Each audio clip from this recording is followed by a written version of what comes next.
22 de dezembro de 2024. Uma palavra de Deus para nós. Romanos capítulo 12, versículo 2, fala da vontade de Deus em 3 etapas. Primeira, ela é boa. Segunda, ela é agradável. Terceira, ela é perfeita. E eu quero falar um pouquinho sobre a perfeita vontade de Deus. A vontade de Deus não é a vontade dos anjos, dos querubins, dos serafins. Não se mistura com a vontade dos homens. A vontade de Deus, ela é perfeita, absoluta e eterna. Deve ser respeitada e reverenciada, porque é o Deus perfeito, executando sua vontade, seus propósitos, suas obras perfeitas. Então, apesar de todas as nossas imperfeições, a vontade de Deus continua perfeita. As palavras perfeição e perfeito, nos originais hebraico e grego, nos transmite a ideia de algo completo, sadio, inteiro.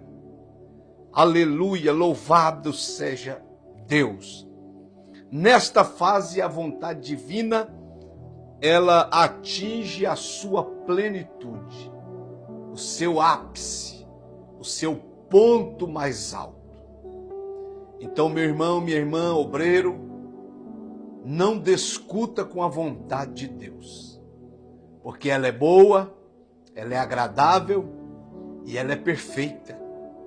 Ele sabe o que é melhor para mim e para você, porque nós conhecemos mal o presente. Agora, o futuro, só Deus, na sua soberana e absoluta vontade, conhece. Então, o patriarca Abraão, ele entrou para a história como amigo de Deus. Deus chamava Abraão de amigo. Abraão é meu amigo. Não faço nada sem falar, comunicar com meu amigo Abraão. Uma intimidade, uma proximidade com Deus. E ele sempre foi elogiado por Deus pela sua fé. Tanto que Deus lhe deu o título de Pai da Fé. Ele é o exemplo maior, o exemplo máximo de fé na terra é Abraão, por sua fé e por sua fidelidade a Deus. Porém, mesmo aos 99 anos, Deus precisou chamar sua atenção. Deus precisou repreendê-lo, porque Gênesis capítulo 17, versículo 1, Deus precisou corrigi-lo dizendo: eu sou Deus Todo-Poderoso, anda em minha presença e sê perfeito. Meu irmão, minha irmã, se queremos que a vontade de Deus seja perfeita, devemos também ter um coração perfeito diante de Deus.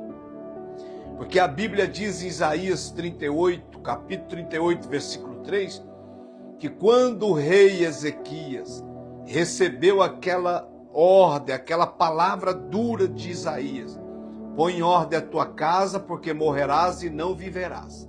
Na verdade, a ordem era de Deus, Isaías era um instrumento, o canal. O que ele falou na sua rápida oração virado para a parede foi: lembra-te, Senhor, quando andei em tua presença em retidão, em perfeição de coração.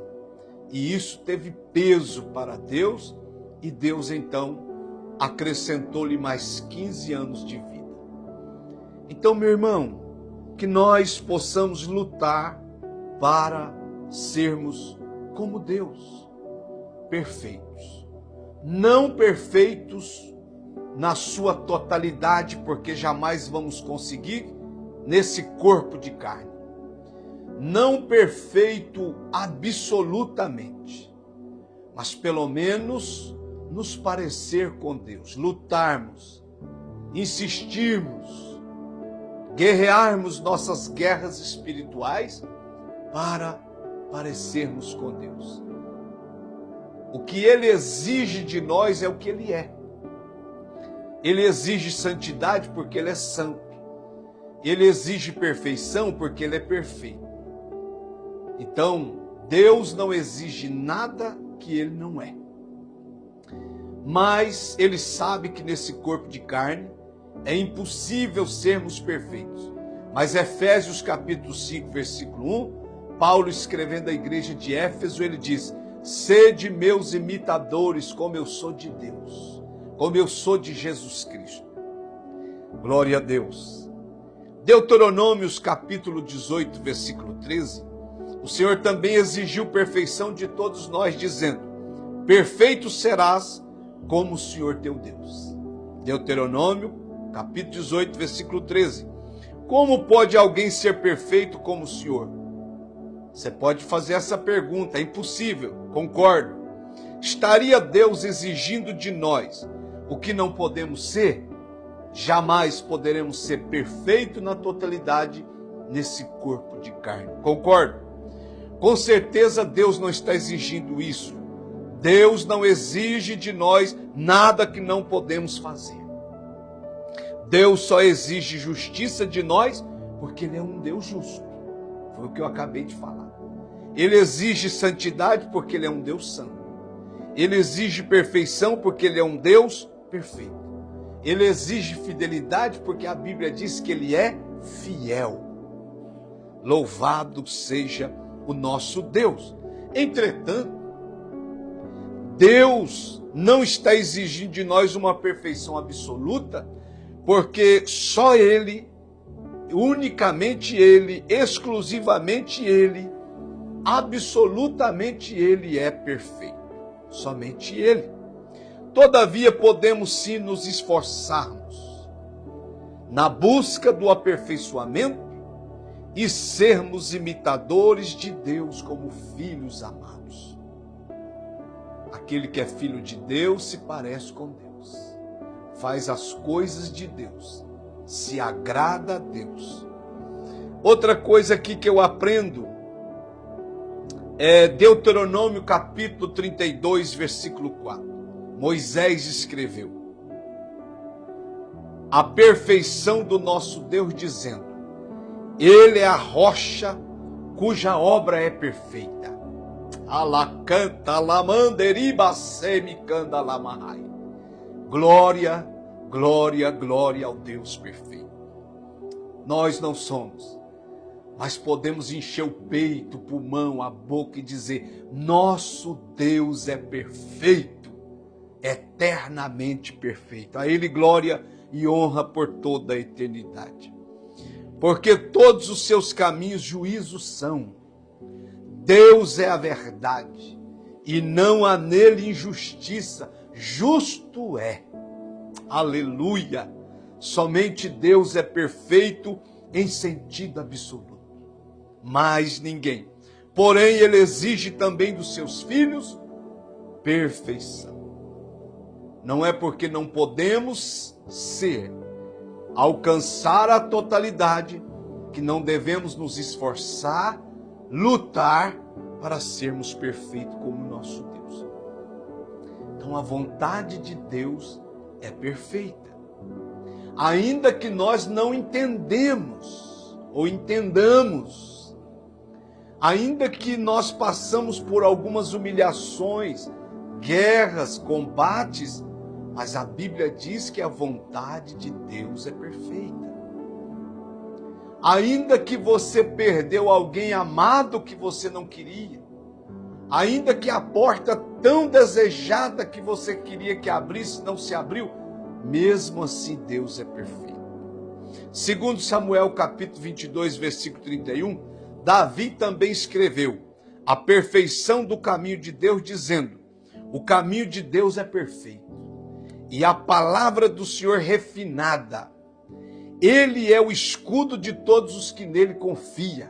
Aleluia! Glória a Deus!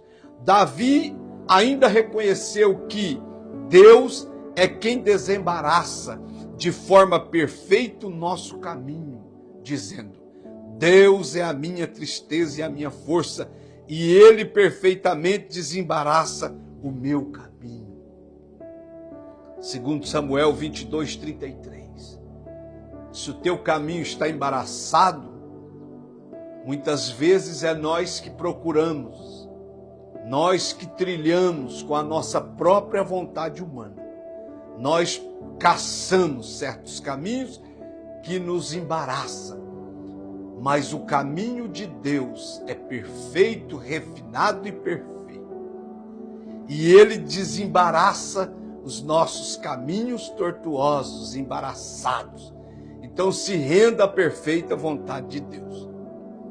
O Senhor Jesus Cristo também cobrou perfeição dos seus discípulos, dizendo: portanto, sede vós perfeitos, porque perfeito é o vosso Pai Celeste.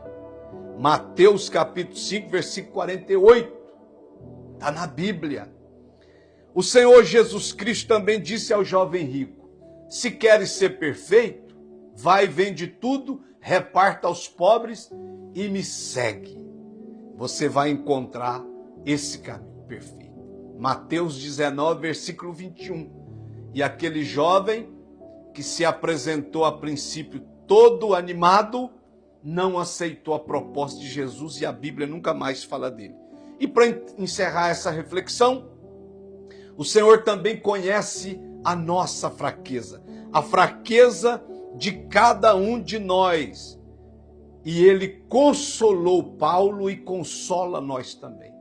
Quando Ele disse para Paulo lá em 2 Coríntios capítulo 12, versículo 9, Ele disse para Paulo: a minha graça te basta, porque o meu poder se aperfeiçoa na fraqueza do homem. Porque é na fraqueza que você chora de verdade, com sentimentos verdadeiros. É na fraqueza que você vai orar com mais intensidade, vai clamar com mais intensidade, vai fazer propósitos mais sérios diante de Deus. E aí Deus se compadece e se revela a nós a tua perfeita vontade.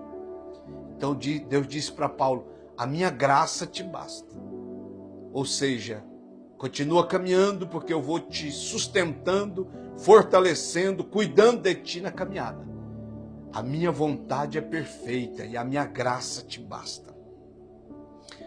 Paulo não amenizou para os crentes de Coríntios e cobrou perfeição deles, dizendo: quanto ao mais, irmãos, regozijai-vos, sede perfeitos, sede consolados, sede de um mesmo parecer, vivei em paz, e o Deus de amor e de paz será convosco. Então, meus irmãos, que nós possamos ser perfeitos, porque nosso Deus é perfeito. E que nós possamos cada dia nos render à soberana, absoluta vontade perfeita de Deus. Eu erro, eu falho, mas Deus não erra, Deus não falha, Deus não fracassa. Ele é Deus. Se renda à perfeita vontade de Deus. Um abraço.